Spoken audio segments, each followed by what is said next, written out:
1장 18절에서 25절, 마태복음 1장 18절에서 25절입니다. 신약성경 제2페이지가 되겠습니다. 마태복음 제1장 18절에서 25절 말씀 찾으신 줄 알고 봉독하겠습니다. 예수 그리스도의 나심은 이러하니라. 그의 어머니 마리아가 요셉과 약혼하고 동거하기 전에 성령으로 잉태된 것이 나타났더니 그의 남편 요셉은 의로운 사람이라 그를 드러내지 않냐고 가만히 끊고자 하여 이 일을 생각할 때 주의 사자가 현몽하여 이르되 다윗의 자손 요셉아, 내 아내 마리아 데려오기를 무서워하지 말라. 그에게 잉태된 자는 성령으로 된 것이라. 아들을 낳으리니 이름을 예수라 하라. 이는 그가 자기 백성을 그들의 죄에서 구원할 자이심이라 하니라. 이 모든 일이 된 것은 주께서 선지자로 하신 말씀을 이루려 하심이니 이르시되 보라, 처녀가 잉태하여 아들을 낳을 것이요 그의 이름은 임마누엘이라 하리라 하셨으니 이를 번역한즉 하나님이 우리와 함께 계시다 함이라. 요셉이 잠에서 깨어 일어나 주의 사자의 분부대로 행하여 그의 아내를 데려왔으나 아들을 낳기까지 동침하지 아니하더니 나음의 이름을 예수라 하니라. 아멘. 우리 서로 옆 사람하고 인사하겠습니다. 한 주간 잘 지내셨습니까? 만나뵈니 반갑습니다. 예, 이거 비가 오는데 안녕들 하셔서 너무 고맙습니다. 우리 어려운 이웃을 위해서 또 기도하는 우리가 되기 바랍니다.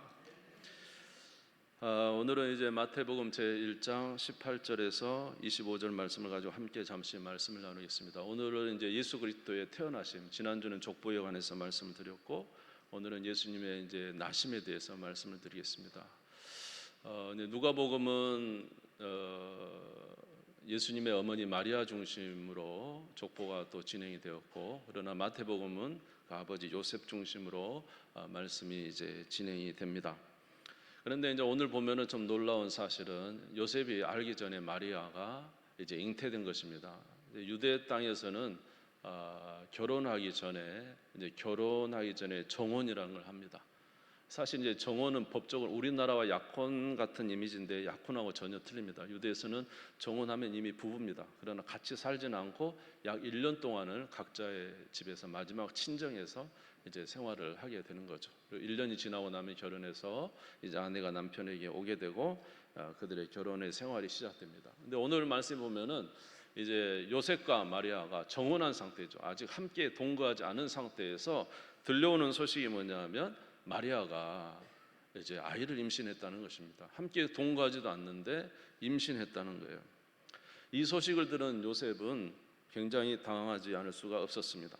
그럼에도 불구하고 요셉은 그 아내 마리아를, 임신한 마리아를 데리고 옵니다. 어떻게 이 요셉이 임신한 아내 마리아를 데려올 수 있었을까라는 것입니다. 마태복음 1장 18절에 보니까 마태복음 1장 18절에 예수 그리스도의 나심은 이러하니라. 그의 어머니 마리아가 요셉과 약혼하고 동거하기 전에 성령으로 잉태된 것이 나타났더니, 마태복음 1장 24절에 보니까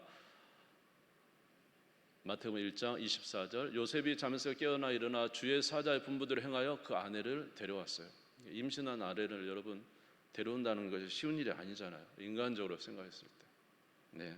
그런데 어떻게 이 요셉이 그런 상황 속에서 마리아를 데려왔을까라는 것입니다.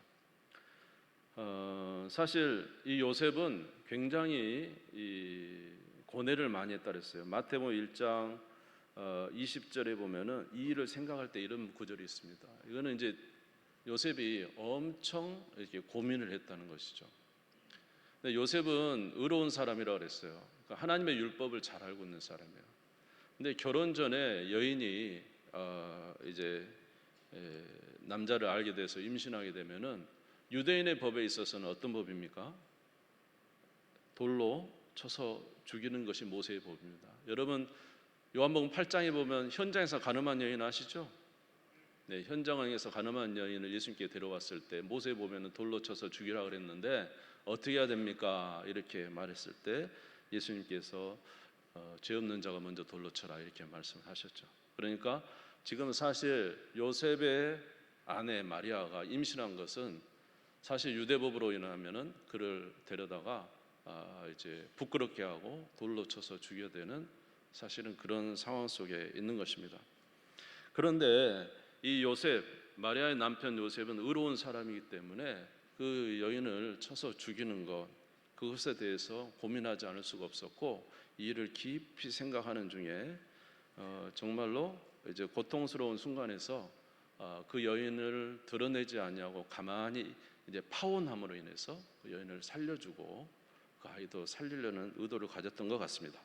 마태복음 1장 19절에서 20절을 한번 보겠습니다. 같이 읽겠습니다. 시작. 그의 남편 요셉은 의로운 사람이라 그를 드러내지 아니하고 가만히 끊고자 하여 이 일을 생각할 때에, 예, 거기까지요. 이 일을, 그러니까 끊고자 할 때에, 그래서 너무 고통스럽고 이 일을 생각할 때에, 그때 누가 나타났다고요? 예, 주의 사자 천사가 나타나서 이야기를 합니다. 뭐라고 이야기했냐면, 다윗의 자손 요셉아, 네 아내 마리아 데려오기를 두려워하지 마라. 그가 잉태된 것은 무엇으로 됐다? 성령으로 잉태됐다. 다시 한번 1장 20절 다시 볼까요? 1장 20절. 이 일을 생각할 때 주의 사자가 현몽하여 이르되 다윗의 자손 요셉아, 내 아내 마리아 데려오기를 무서워하지 말라. 그에게 잉태된 자는 성령으로 된 것이라. 이제 꿈속에 이제 주의 사자가 나타나서 말하는 거죠. 네 아내는 남자를 알아서 임신한 게 아니라 성령으로 잉태가 되었다. 이렇게 말을 하는 것입니다. 그렇지만은 물론 천사가 나타나서 꿈속에 말을 한 거지만은 요셉이 이것을 쉽게 받아들일 수 있을까요? 다른 사람에게 성령으로 잉태됐다 그런다면은 좀 이해가 될 수가 있지만, 여러분 한번 생각해 보세요. 내 아내 될 사람에게 아이가 임신했단 말이죠.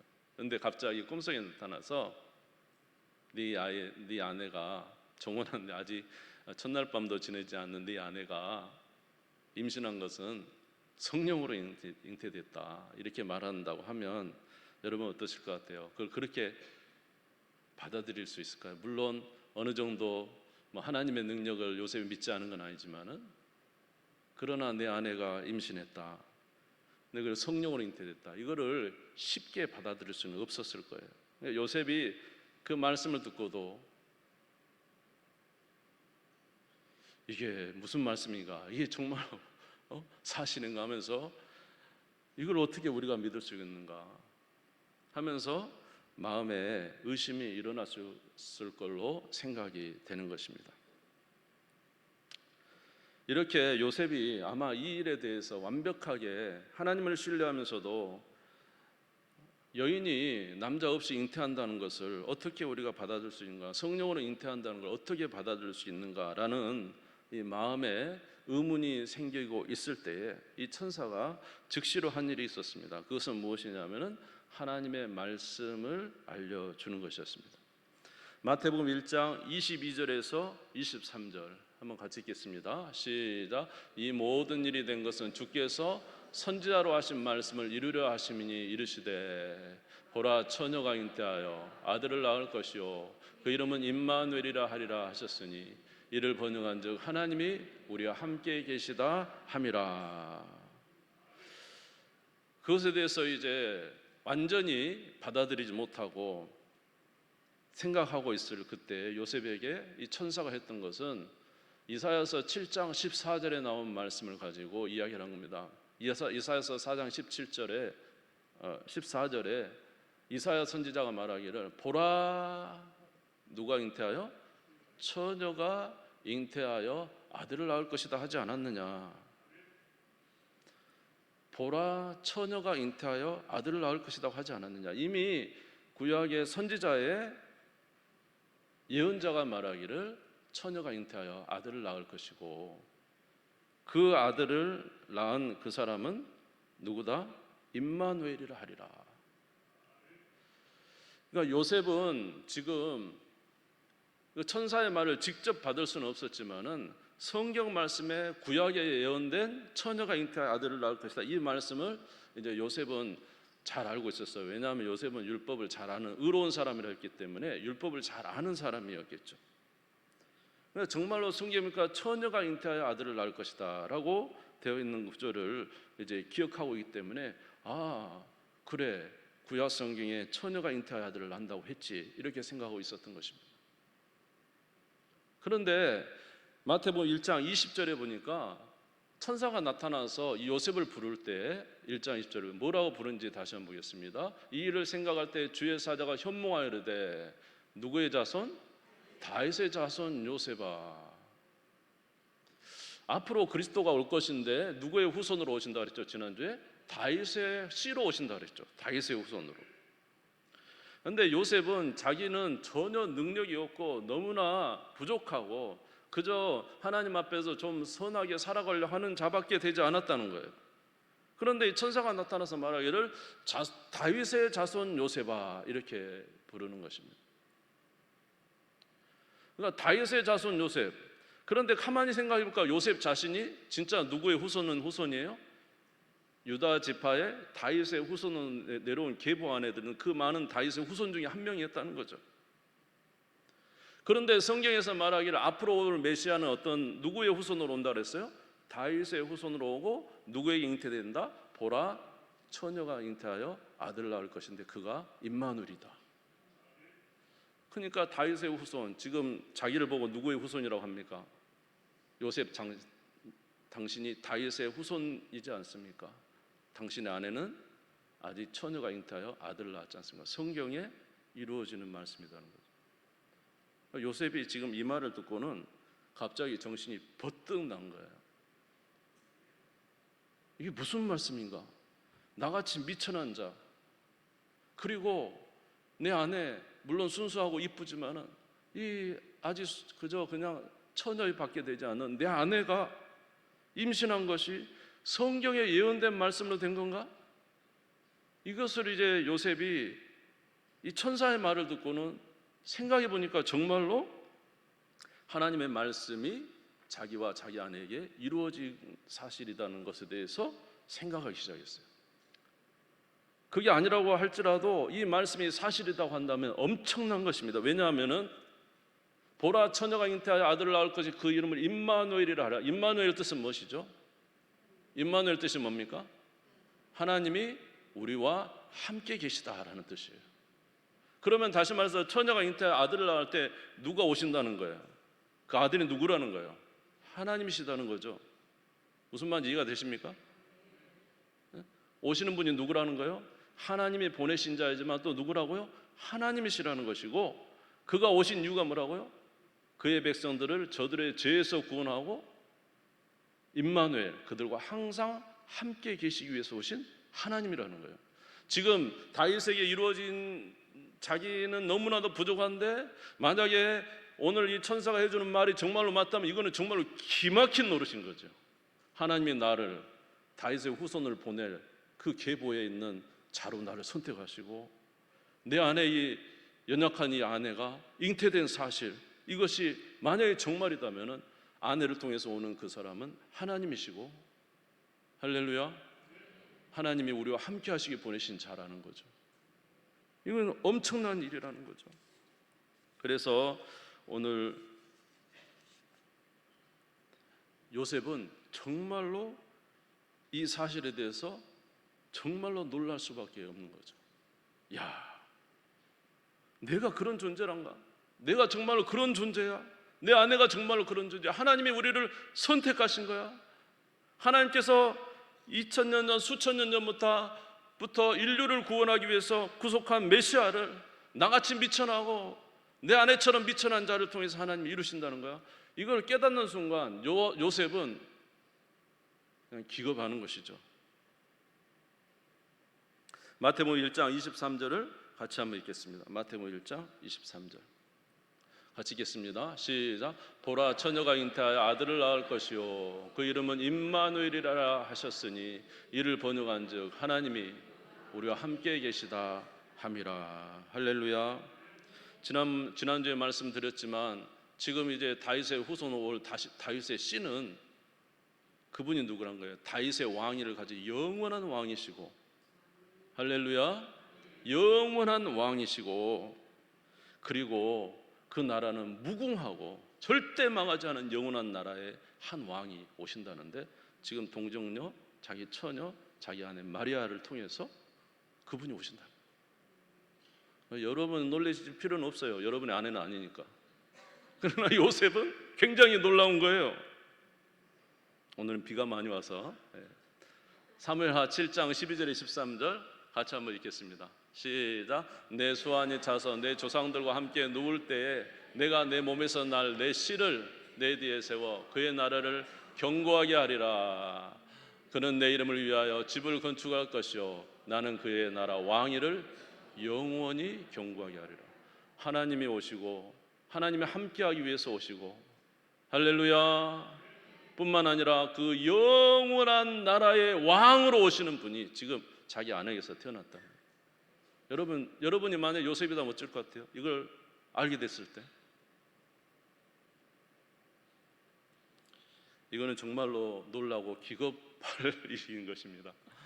네, 그래서 이제 요셉은 이걸 깨닫고 나서 자기 아내와 그 아이를 이제 케어하고 돌보고 또 탄생시키고 양육하는 일에 최선을 다한 것을 우리가 알 수가 있습니다. 마태복음 1장 24절에서 25절인 것입니다. 요셉이 잠에서 깨어 일어나 주의 사자의 분부대로 행하여 그의 아내를 데려왔으나 아들을 낳기까지 동침하지 아니하더니 나음의 이름을 예수라 하니라. 순종해서 그 일을 살게 된 것입니다. 여러분, 우리가 정말로 놀랍고 환희할 일이 어떤 일입니까? 물론 저희들의 삶에서 우리가 예상치 못하는 정말로 엄청난 그 하나님의 은혜와 또 하나님의 역사하심을 체험할 때 우리는 감사하고 감격하고 눈물을 흘리지 않을 수가 없어요. 저도 그런 적이 생각해보니까 한 두세 번 있더라고요. 두세 번. 그러니까 저는 생각지도 못했는데 하나님이 저에게 은혜를 베풀어 주실 때, 그거는 이제 어떤 다른 게 아니라 나의 삶에서 하나님이 인도해 주실 때, 또 나는 전혀 미쳐는데 하나님 어느 날 나에게 복을 내려주실 때, 나에게 은총을 내려주실 때 우리는 환희하고 이제 감격을 합니다. 여러분의 삶에도 그런 일이 있었을 줄로 믿습니다. 그런데 우리가 진짜 놀랍고 환희하고 이건 정말로 이거 뭐라고 표현해야 될까요? 정말로 이거 뒤집어질 그런 은혜를 안다는 것은 하나님이 나를 그렇게 사랑하시고 나의 은혜 베풀어 주셨다는 사실을 깨달을 때 우리는 정말로 감격하고 정말로 요셉처럼 주 앞에 찬양을 드릴 수가 있는 것입니다. 저와 여러분은 오늘 이곳에 교회 와서 예배를 드립니다.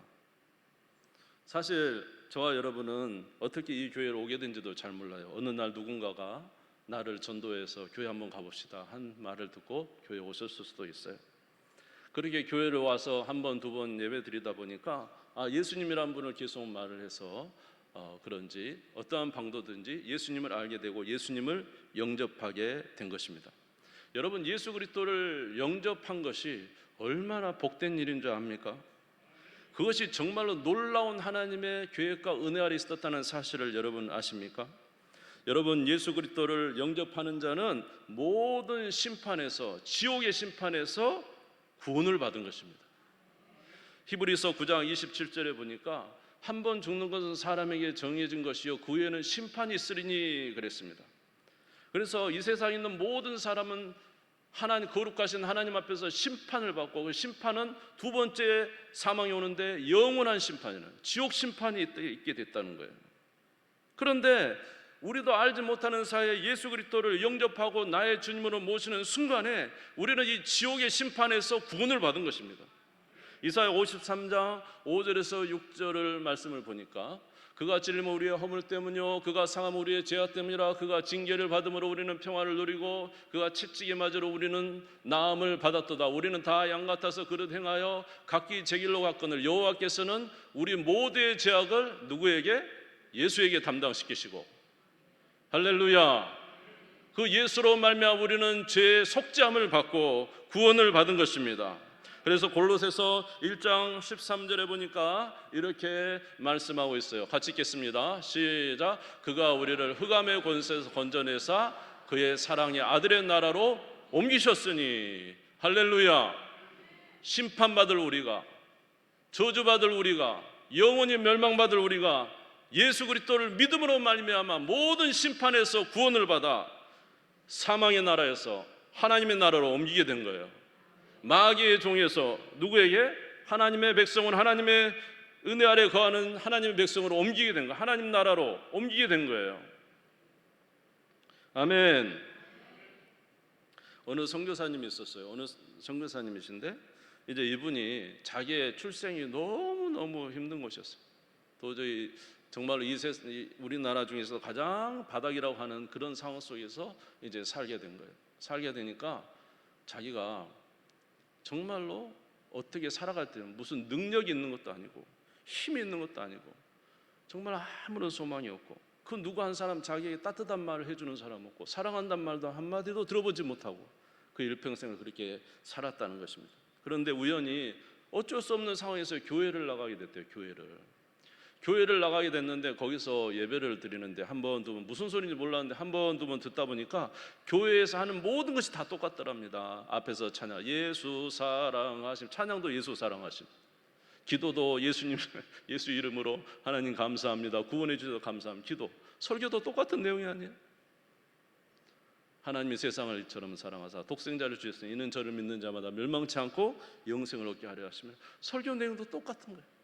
들어보니까 몇 번 다니니까 교회 내용이 똑같은 거야. 하나님이란 분이 계신데 그분이 우리 인간을 사랑하셔서 아들을 내어주셔서 십자가에 못 박혀 죽으시고 사랑하셨다는 이야기구나. 이것을 이제 알게 된 거예요. 그런데 그 말씀이 누구에게 적용했냐면 자기에게 적용이 된 거예요. 하나님이 이 세상을 사랑하사 그 아들을 내주셨는데 바로 나를 구원하시기 위해서 그 아들을 내시고 십자가에 아들을 내주시고 그리고 나를 구원해 주신, 다시 말해서 하나님이 자기를 엄청나게 사랑하시는데 누구를 내주기까지?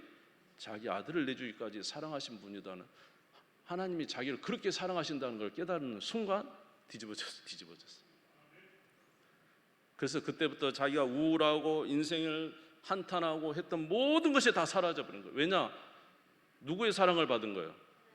하나님의 사랑을 받을 때 어떻게 받은 거예요? 자기 아들을 내주기까지 사랑하신 그 사랑을 알게 된 거예요. 그때부터 더 이상의 자기에는 우울함이 사라졌다는 거예요. 하나님의 은혜에 감사하며 찬양하며 사는 자가 되었다는 것입니다. 여러분, 우리가 예수 그리스도를 믿었다는 자체가 바로 이제 영원한 심판에서 하나님의 나라로 옮기게 된, 아멘, 이 은혜에 있는 자라는 사실을 기억하시기를 주의 이름으로 축원합니다. 그래서 저와 여러분은 하나님의 자녀라고 그랬어요. 요한복음 1장 12절에 영접하는 자 곧 그 이름을 믿는 자들에게는 누구의 자녀가 되는? 저와 여러분 누구의 자녀라고요? 하나님의 자녀라고요. 구원받고 하나님의 자녀가 되었어요. 아멘. 이제는 죄의 노예가 아니라 예수 그리스도로 말미암아 예수님이 십자가에 죽으시고 부활함으로 더 이상 죄가 우리의 주인 노릇하지 못하고 마귀가 우리의 주인 노릇하지 못하고 우리는 그리스도 안에서 새로운 피조물이 되었다는 것입니다. 로마서 6장 3절에서 4절에 보니까 무릇 그리스도 예수와 합하여 세례를 받은 우리는 그의 죽으심과 합하여 세례 받은 줄 알지 못하느냐. 그러므로 우리가 그의 죽으심과 합하여 세례를 받음으로 그와 함께 장사되었나니 이는 아버지의 영광으로 말미암아 그리스도를 죽은 자 가운데 살리신 것 같이 우리로 또한 새 생명 가운데 행하게 하려 함이라. 고린도후서 5장 17절에 누구든지 그리스도 안에 있으면, 고린도후서 누구든지 그리스도 안에 있으면 뭐라고요? 저와 여러분은 새로운 피조물이라고요. 이전에는 제가 제 마음대로 종노릇 우리를 주인 노릇했죠. 그러나 이제는 우리의 죄의 종이 아니에요. 우리의 주인은 누구라고요? 예수님이세요.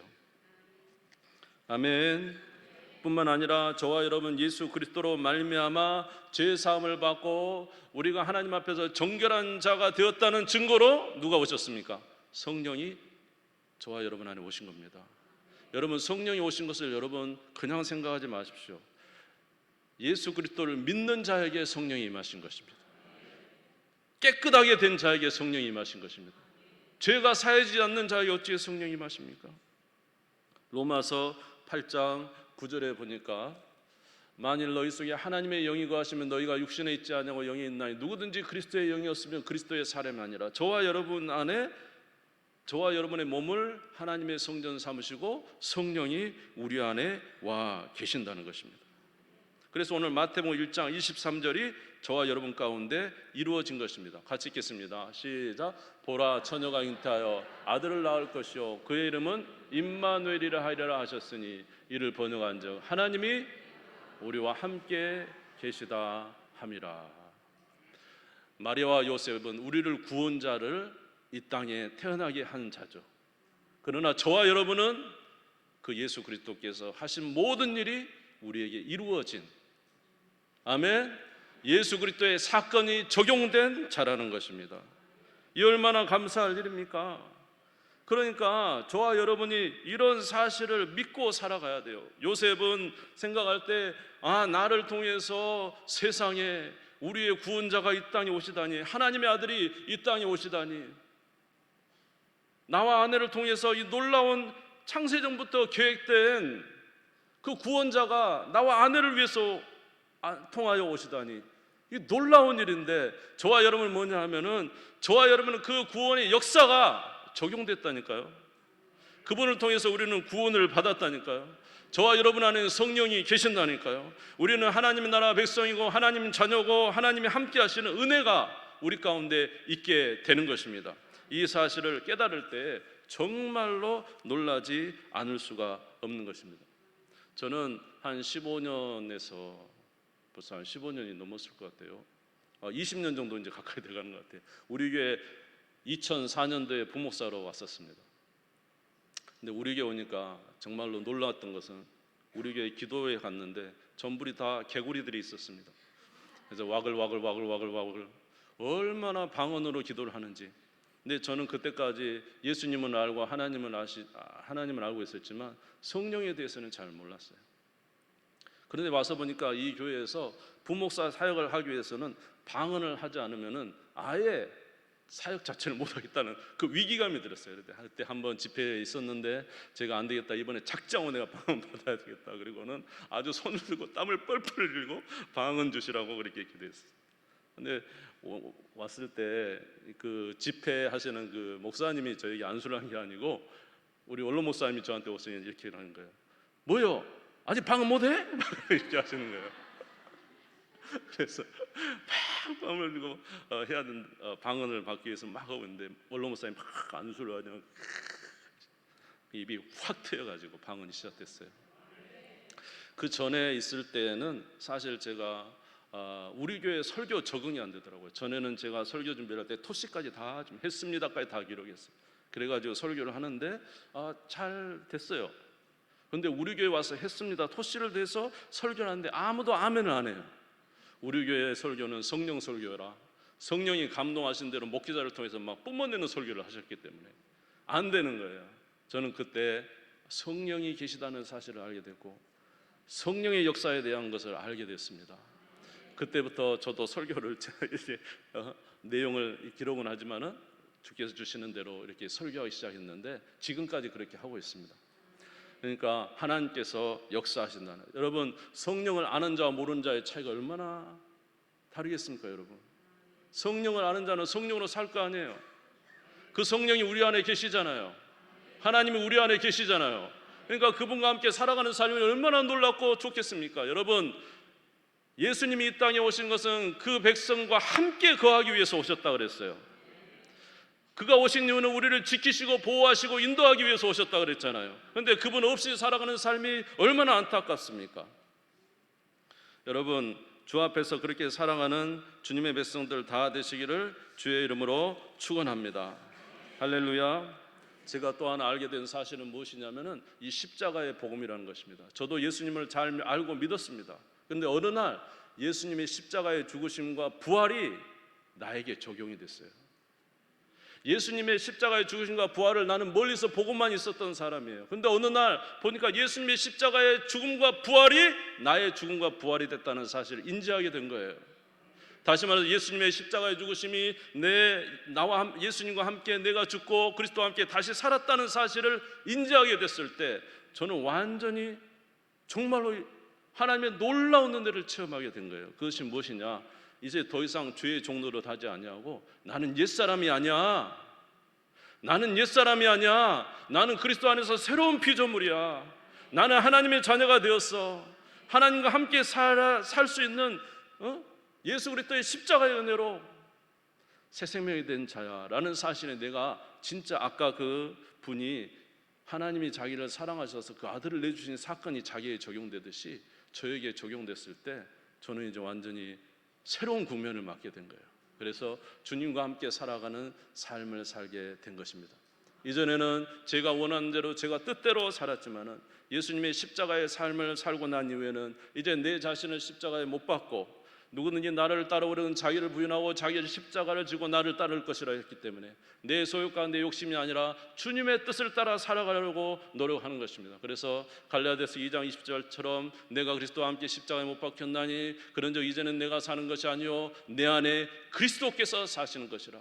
내가 육체 가운데 사는 것은 나를 사랑하사 나를 위하여 자기를 버리신 하나님의 아들을 믿는 믿음 안에 사는 것이라. 그런데 오늘 말씀에 예수님이 오신 목적은 임마누엘 하러 오셨다는 거예요. 우리와 함께 거하기 위해서 오셨다는 거예요. 할렐루야. 그래서 이 복음 위에 주님을 위하여 주님과 함께 살아가는 삶은 얼마나 복된지 모릅니다. 저와 여러분이 예수 그리스도를 믿는 것은 그저 예수님이 나를 위해서 어떤 일을 했다는 지식이 아니라 이것이 나에게 적용이 돼야 되는 거예요. 나에게 믿어져야 되는 거예요. 오늘 요셉이 깨달은 거예요. 뭐라고? 하나님의 아들이, 그 왕이 나를 태우면서 오셨다는 거예요. 뭐라고? 그렇게 성경에서 기다렸던 그 메시아가 내 사랑하는 아내를 통해서 오셨단 말이야. 오늘 저와 여러분 가운데 있는 이 사건이 그냥 있는 사건이 아니지 않습니까? 하나님께서 저와 여러분에게 임재하셨다는 사건이고 저와 여러분에게 십자가의 사건이 이루어졌다는 사실이고 오늘 우리에게 능력을 베풀어 주셨다는 사건 아닙니까? 이걸 깨달아져야 되는데 깨달아지는 사람은 달라지는 것이고 생각이 틀려지는 것인데 그것을 알지 못하니 얼마나 안타까운 것입니까? 사랑하는 성도 여러분, 왜 주의 말씀을 믿지 못하는 것입니까? 그것은 저와 여러분이 하나님의 말씀을 깨닫지 못하기 때문에 그런 거예요. 오늘 요셉이 정말로 깨달은 건 뭐예요? 성경 이사야서 7장 14절에 보라 처녀가 잉태하여 아들을 낳을 것이라는 성경 말씀을 알고 있었기 때문에 그의 믿음이 더 확실하게 다가온 것입니다. 다메섹 도상에 부활하신 예수님을 만났을 때 영적인 체험이지만은 이 사도 바울은 이미 율법에 대해서 꿰뚫고 있었던 거예요. 구약에 나오는 이 율법과 신약에 있는 이 모든 일을 어떻게 자기에게 율법은 알지만 삶으로 적용되지 않고 날마다 쓰러지고 넘어지는 자기 자신을 보았을 때 부활하신 예수님을 만났을 때 깨닫게 된 거예요. 하나님이 메시아를 보낸 것은 이스라엘을 구원하러 보낸 게 아니라 전 인류를 죄에서 구원하기 위해서. 아멘. 하나님의 말씀을 잘 알고 있던 이 바울에게 하나님께서 성령으로 말씀하니까 그냥 깨달아져 버린 거예요. 그때부터 완전히 변화되어서 사도 바울은 다른 인생을 살게 된 것입니다. 예수님의 부활을 보았을 때 제자들이 예수님의 부활체를 보고도 믿지 못할 때 예수님께서는 무엇으로 그들에게 알려주셨습니까? 하나님의 말씀으로 알려주신 줄 믿습니다. 누가복음 24장 25절에서 27절을 한번 같이 읽겠습니다. 누가복음 24장 25절 27절 시작. 이르시되 미련하고 선지자들이 말한 모든 것을 마음에 더디 믿는 자들이여 그리스도가 이런 고난을 받고 자기의 영광에 들어가야 할 것이 아니냐 하시고 이에 모세와 모든 선지자의 글로 시작하여 모든 성경에 쓴 바 자기에 관한 것을 자세히 설명하시니라. 부활하신 예수님이 나타나셔도 제자들이 믿지 못해요. 그러니까 예수님이 부활하신 예수님이 성경을 갖다가 모세와 선지자의 글을 통해서 이런 일이 있을 거라고 하지 않았느냐? 내가 부활한 것이 그냥 된 것이 아니라 성경에 기록된 대로 된 것이 아니냐? 그럴 때 제자들의 마음이 뜨거워진 것입니다. 오늘 제가 여러분들에게 말씀드리는 그 모든 말씀은 제가 하는 말이 아니라 어디에 기록되어 있습니까? 성경에 기록되어 있잖아요. 우리는 누구의 자녀라고요? 우리는 옮긴 저주받을 세상에서 구원받은 하나님 나라로 옮긴 자입니다. 성경에 기록되어 있습니다. 우리는 그리스도 안에 뭐라고요? 새로운 피조물입니다. 우리 안에 누가 와 계십니까? 성령이 와 계십니다. 여러분 믿습니까? 믿습니까? 예, 믿음이 와야 되는데 우리는 알고만 있지 실제적으로 믿음이 오지 않아요. 이것이 문제라는 것이죠. 그러나 하나님의 말씀은 결코 변함이 없이 우리에게 확고하게 역사되는 하나님의 말씀인 것을 믿으시기를 주님의 이름으로 축원합니다. 베드로전서 1장 23절에서 25절입니다. 베드로전서 같이 읽겠습니다. 시작. 너희가 거듭난 것은 썩어질 씨로 된 것이 아니요 썩지 아니할 씨로 된 것이니 살아있고 항상 있는 하나님의 말씀으로 되었느니라. 그러므로 모든 육체는 풀과 같고 모든 영광은 풀의 꽃과 같으니 풀은 마르고 꽃은 떨어지되 오직 주의 말씀은 세세토록 있도다 하였으니 너에게 전한 복음이 곧 이 말씀이니라. 아멘. 이 세상은 망해도 율법의 1.1획도 없어지지 않습니다. 우리에게 전해진 복음의 말씀은 세세무토록 우리에게 있다고 말씀해 주십니다. 저와 여러분이 구원받는 것은 하나님의 말씀으로 구원받고 변화되었다고 말씀하고 있습니다. 이 말씀을 믿으시는 저와 여러분 되시기를 주의 이름으로 축원합니다. 이 말씀이 깨달아지시는 우리 성도님들 되시기를 주의 이름으로 축원합니다.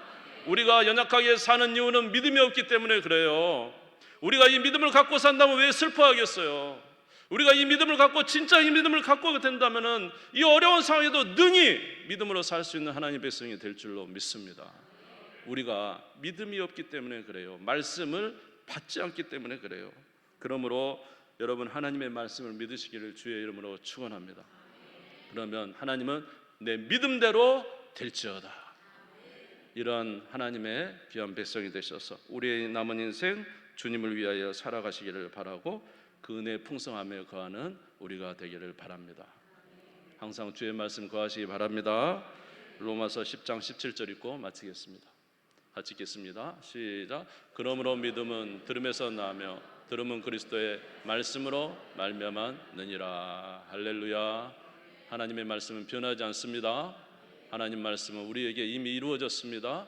그 말씀을 가지고 믿음으로 사는 자에게 그 은혜의 역사가 일어나게 됩니다. 주님 새 몸부림 짓고 다 같이 기도하겠습니다. 하나님,